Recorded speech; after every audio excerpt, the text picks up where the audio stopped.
Hello बच्चों, हाय।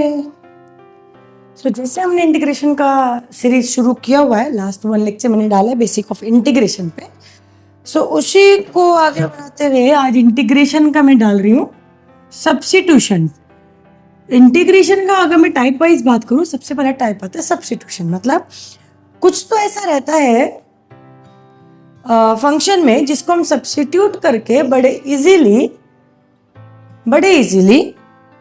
हम integrate कर सकते हैं उस फंक्शन को जो कि डायरेक्टली नहीं होता है, तो हमें कुछ सब्स्टिट्यूट करना पड़ता है। अब किसको सब्स्टिट्यूट करना है और कैसे समझ में आएगा कि इसको सब्स्टिट्यूट करना है।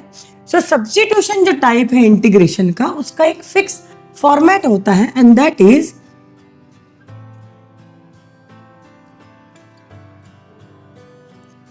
Integration of F x into f(x).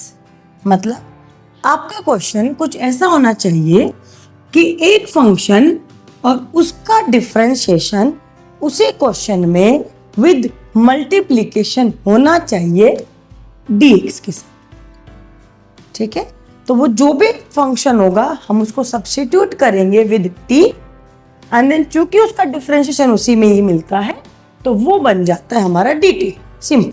और वो क्वेश्चन बहुत इजीली एक बहुत छोटे से फॉर्मेट में कन्वर्ट होता है एंड देन हम इजीली इंटीग्रेट कर सकते हैं विद द बेसिक जो मैंने लास्ट वीडियो में सिखाया है जो आपको। ओके, आई होप आपको ये समझ में आया है। ये मैंने लिखा है function into differentiation of that into dx। मतलब आपके क्वेश्चन का कोई भी एक पार्ट जिसका डिफरेंशिएशन उधर ही मिलेगा with the multiple of dx। Clear. अब इस पे पर्टिकुलर क्वेश्चन कराने से पहले मैं एक क्वेश्चन लूंगी बच्चों जिसमें मैं कुछ चीजें शो करूंगी कि ये ही क्यों लेना था और ये क्यों नहीं ले सकते थे। देखो कैसे होता है ना इन मैथ्स, जितना मुझे लगता है हमें ये पता है कि इसको ये लेना है, बट अगर मुझे ये पता चल जाए कि दूसरे वाले को क्यों नहीं लेना, उसका अगर मुझे समझ में आएगा लॉजिक, तो फिर मैं बाकी के क्वेश्चंस में ना बहुत क्लियर लॉजिक लगा सकती हूँ कि हाँ ये ही मुझे चाहिए, ये नहीं चाहिए। अंडरस्टूड। जैसे मैंने एक क्वेश्चन लिया बच्चों 10x का इंटीग्रेशन करना है। ठीक है, तो tan x को हमें पता है डायरेक्ट फॉर्मूला कोई है नहीं, तो मैंने tan x को लिख दिया sin x upon cos x। Clear. अब जैसे मेरा फंक्शन मैंने सब्स्टिट्यूशन में बताया कि एक आपके क्वेश्चन के एक पार्ट को हमें t से सब्स्टिट्यूट करना है। कौन से पार्ट को? जिसका डिफरेंशिएशन उसी के अंदर होता है। तो sin x का डिफरेंशिएशन है cos x और cos x का डिफरेंशिएशन है माइनस sin x। तो माइनस साइन जो कांस्टेंट पार्ट होता है, जैसे इसमें -1 आएगा, वो मैं dt की साइड इजीली ट्रांसफर कर सकती हूँ, उसमें कोई इशू नहीं। कोई भी कांस्टेंट पार्ट एक्स्ट्रा आ जाए आप वो dt की साइड ट्रांसफर कर लेना, कोई दिक्कत नहीं है। ठीक है बच्चों। अभी sin x को t पकड़ के लूं क्योंकि उसका डिफरेंशिएशन cos x है, या cos x को t पकड़ूं जिसका डिफरेंशिएशन sin x उसी में है, क्या लगता है? मैं दोनों को लिख के दिखाती हूँ और इसका भी ना मैंने क्लियरली यहाँ पे बताया है आपको क्लियरली कि किसको लेना है किसको नहीं लेना है। वो मैं फिर से रिपीट करूंगी एक बार जब मैं ये एक बता देती हूँ। समझो मैंने sin x को t लिया, sin x का डिफरेंशिएशन आया cos x dx is equal to dt। बराबर। फिर समझो मैंने cos x को t लिया और सपोज, तो इसका डिफरेंशिएशन आएगा sin x dx is equal to, जिसको I can write sin x dx is equal to minus dt। कौन सा ज्यादा करेक्ट लग रहा है? This one. क्यों? क्योंकि जिस फंक्शन को आप t ले रहे हैं उसका डिफरेंशिएशन विद dx मल्टीप्लाई में आना चाहिए, क्योंकि ये sin x का भी cos x है बट यहाँ पे dx अपॉन cos x आ रहा है। हमें जो मिल रहा है, हमें मिल रहा है cos x dx, क्वेश्चन में जो है, क्वेश्चन में है dx अपॉन cos x, तो वो एग्जैक्ट फॉर्मेट किधर मिल रहा है हमें? राइट। इसका डिफरेंशिएशन है बट क्या वो विद dx करेक्ट फॉर्मेट में मिल रहा है? नहीं। दैट्स व्हाई हम ये नहीं ले सकते। हमें क्या लेना है? ये वाला। तो इसको अगर हम लेंगे मैं इसको लिख सकती हूँ minus dt upon t। Minus sine बाहर आ जाएगा, बन जाएगा हमारा 1/dt, 1/t dt, और 1/t का इंटीग्रेशन बहुत ईजी है, दैट इज log t। हम उसको मोड में लिखते हैं, प्लस c टी में चूंकि क्वेश्चन था नहीं, हमने जो सब्स्टिट्यूट किया अपने क्वेश्चन को इजी करने के लिए, तो हम टी का वैल्यू वापस सब्स्टिट्यूट करेंगे। क्वेश्चन एक्स में था तो आंसर भी एक्स में आना चाहिए। फाइनल लो cos x प्लस सी, या फिर इसका आंसर sec x की टर्म्स में भी होगा, क्योंकि ये -1 में यहाँ पे डाल के लोग की प्रॉपर्टीज यूज कर सकते हैं। अंडरस्टूड? सो आपको इसमें समझ में आया कि किसको लेना है और किसको नहीं लेना। डिफरेंशिएशन करने के बाद विद dx वो करेक्ट फॉर्मेट में मिलना चाहिए जैसा क्वेश्चन में है, ये आपको ध्यान रखना है। दूसरी चीज, फंक्शन में कोई भी पार्ट जरूरी नहीं है पूरा फंक्शन ही हमेशा मिलेगा। कभी किसी फंक्शन की पावर मिल सकती है, कभी किसी ट्रिग्नोमेट्रिक फंक्शन का एंगल आपको टी पकड़ना पड़ सकता है क्योंकि सिर्फ उसका डिफरेंशिएशन मिल रहा है, तो नोट की कंप्लीटली फंक्शन नहीं मिलेगा, ये भी ध्यान में रखना। ओके, अब इस पे मैं कुछ क्वेश्चन सॉर्ट आउट करके दिखा रही हूं, इधर लिखती हूं मैं। जैसे क्वेश्चन है बच्चों मेरे पास में, चलो एकदम सिंपल से शुरू करते हैं। log x की पावर n अपॉन x, ये dx। अब इसमें मैं एक चीज और बताती हूँ, इजी तो है ही, ऑब्वियसली मैंने इजी से शुरू किया है, लेकिन एक चीज और जो मुझे बताना था, मैं ये नहीं बोलूंगी कि बच्चों ऑलवेज नहीं, लेकिन मोस्ट ऑफ द टाइम जब हमारा फंक्शन किसी पावर में आता है ना, तो वो फंक्शन मोस्टली टी होता है, mostly, not always. I am again repeated, not always. तो वो एक आपको माइंड में रखना है। ये छोटी छोटी चीजें हैं जिनसे आपका क्वेश्चन इजीली होगा, मतलब एक देख के स्ट्राइक होता है ना, अच्छा हाँ ये देख सकते हैं, मे बी इसकी पॉसिबिलिटी है, और 90% वो हो भी जाता है। और जब धीरे धीरे प्रैक्टिस बढ़ता जाएगा तो ये चीजें क्लियरली दिखती है कि क्या करना है और क्या नहीं करना है। इसलिए मैं हमेशा बोलती हूँ बच्चों, मैथ्स को प्रैक्टिस पे जोर देना, वैराइटीज ऑफ क्वेश्चन करने बहुत इंपॉर्टेंट है। कोई भी टीचर ऑनलाइन ऑफलाइन आपको 50 क्वेश्चन भी करा देगा ना बच्चों, देन ऑल्सो 51th क्वेश्चन आपके एग्जाम में अलग आ सकता है। ये नहीं बोल सकते कि ये टाइप ये तो मेरे क्लास में हुआ ही नहीं। इसलिए आपको वैराइटीज ऑफ क्वेश्चन करने जरूरी हैं। जितनी ज्यादा वैरायटी करोगे उतनी क्लियरिटी आएगी, एंड जब आप वैराइटीज करते हैं ना, तो ही आपको समझ में आता है कि ये टाइप क्लियर है और इस टाइप में हम स्टक हो रहे हैं। ओके, सो यहाँ पे बैक टू द क्वेश्चन, यहाँ पे मुझे log x को t लेना चाहिए। क्यों? log x का डिफरेंशिएशन इज 1/x। सी, ये मिल रहा है आपको इंटू 1 करके, अगर मैं देखती हूँ 1/x, और विद द dx ये करेक्ट फॉर्मेट आ रहा है, dx/x, that is my dt। तो हमारा क्वेश्चन कैसे हो गया? t⁻n dt, क्योंकि ये तो कंप्लीट dt हो गया, राइट। t⁻n का इंटीग्रेशन क्या होगा? t⁻n + 1 upon n + 1। आप t सिर्फ उसकी जगह सब्स्टिट्यूट करेंगे जितना आपने पार्ट t लिया है। आपने ये पूरा t नहीं लिया तो आप पूरे को t नहीं ले सकते। अगर ये t है ना तो t⁻n लिखना पड़ेगा। बच्चे इसमें कई बार मिस्टेक कर देते हैं, +c, एंड देन जैसे मैंने वहां बोला t में क्वेश्चन नहीं था आपका, तो आंसर t में नहीं छोड़ सकते हैं, आपको t का वैल्यू वापस सब्स्टिट्यूट करना है।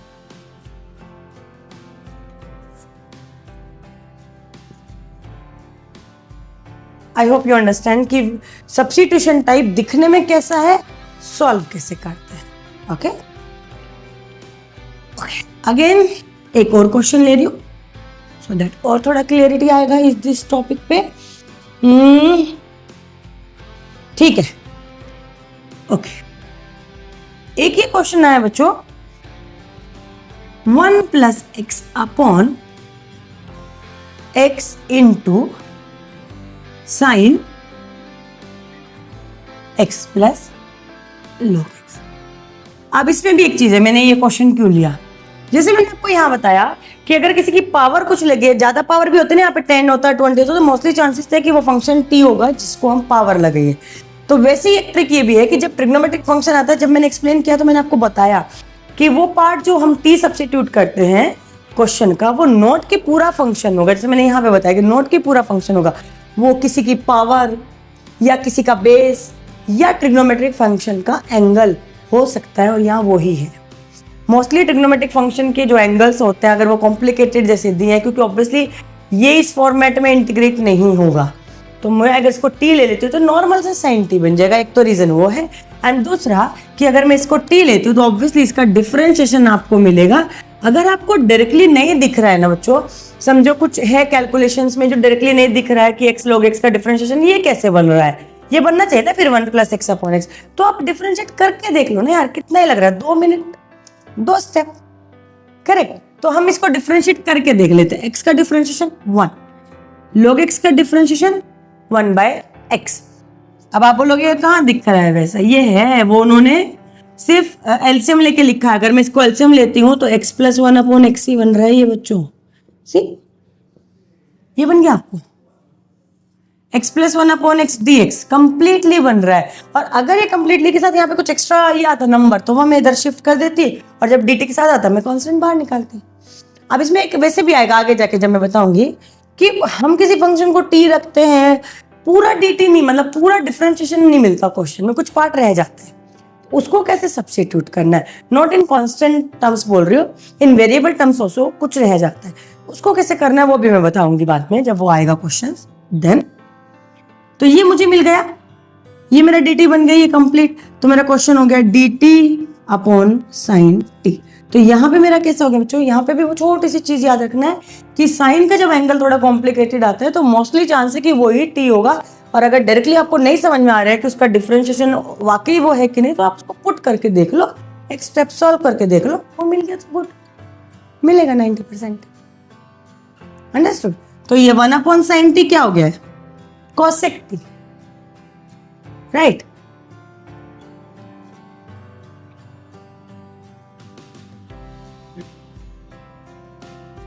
ओके, ये आपको हो गया बच्चे 1/sin t cosec t। Then cosec t का इंटीग्रेशन, 1/sin t का cosec t, cosec t का इंटीग्रेशन क्या होगा, cosec t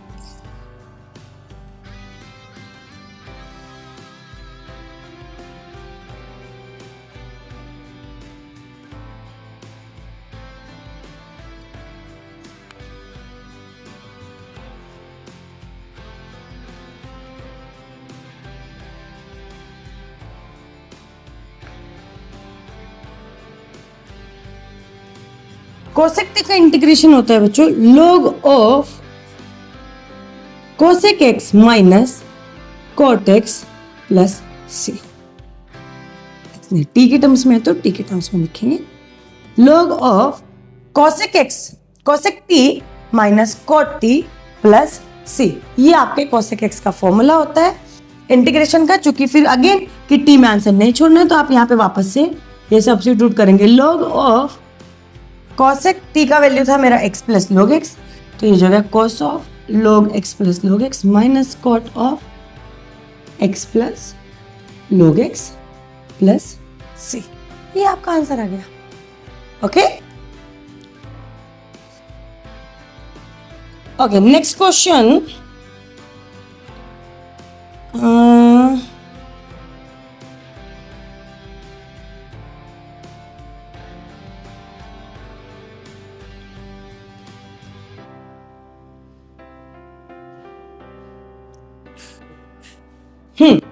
ये एक लेते हैं, ये मैं अभी फिलहाल इधर का रब कर रही हूं।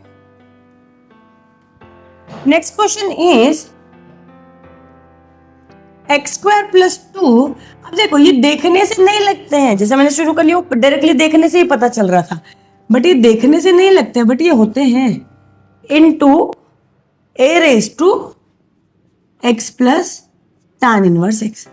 अब इसमें देखो जैसे मैंने बोला किसी की पावर में कुछ आता है तो ये ना पावर वाला है, ये आपको t रखना है क्योंकि इस फॉर्मेट में है ही नहीं अपना डिफरेंशिएशन का फॉर्मेट, है ना। सो ये अगर मैं t रखूंगी ना तो ये बहुत इजी में चला जाएगा। a⁻t का इंटीग्रेशन है, अगर मैं वैसे सोचूं तो इसको हमको t रखना है क्योंकि इसका डिफरेंशिएशन ये मिलेगा आपको। लेट्स सी, ये मैंने t पुट कर दिया, x का हो गया 1, tan इनवर्स x का differentiation is 1/1 plus x² dx is equal to dt। अभी ये डायरेक्ट मैच नहीं हो रहा तो हम इसको थोड़ा और सॉल्व करके देखेंगे। हम इसको एलसीएम लेके सॉल्व कर लेते हैं क्योंकि आपको पता है 1 plus x² tan inverse x के डिफरेंशिएशन में आता है, तो वो भी एक हिंट मिल जाता है। डायरेक्टली बिल्कुल नहीं दिखेगा, लेकिन हाँ थोड़े थोड़े छोटे छोटे से हिंट अगर आप पकड़ के लेंगे ना तो बराबर से इजी होता है क्वेश्चन। सी एग्जैक्ट मिला है x² + 2/1 plus x² dx। Same format मिला है, तो ये आपका dt हो गया, ये आपका t हो गया। सो क्वेश्चन फॉर्मेट हो गया a raised to t dt, simple. a raised to t का integration is a raised to t upon log t, जैसे डिफरेंशिएशन होता है ना, उसमें इनटू में होता था, यहाँ पे अपॉन में होता है। a raised to t upon log t plus c, then वापस t का value, so a raised to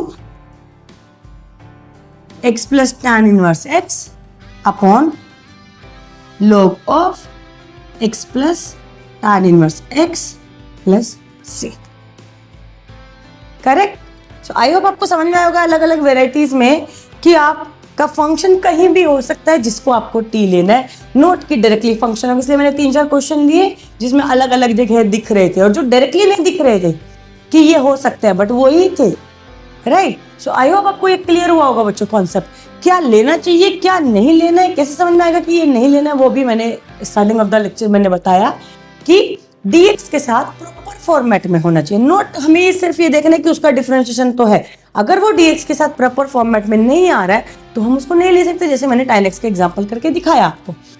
एक क्या ले सकते और क्या नहीं ले सकते, जबकि दोनों एक दूसरे के डिफरेंशिएशन थे, साइन और cos, right. I hope you understand बच्चों, बट फिर भी अगर आपको कोई क्लियरिटी नहीं है तो आप मुझे पूछ सकते हैं। इसकी वेराइटीज ऑफ क्वेश्चन जितना हो सकता है उतना लगाओ, उतना क्वेश्चंस करो, फिर भी कोई प्रॉब्लम आए आप मुझे पूछ सकते हैं, अपने कमेंट सेक्शन में डाल सकते हैं। Okay, bye.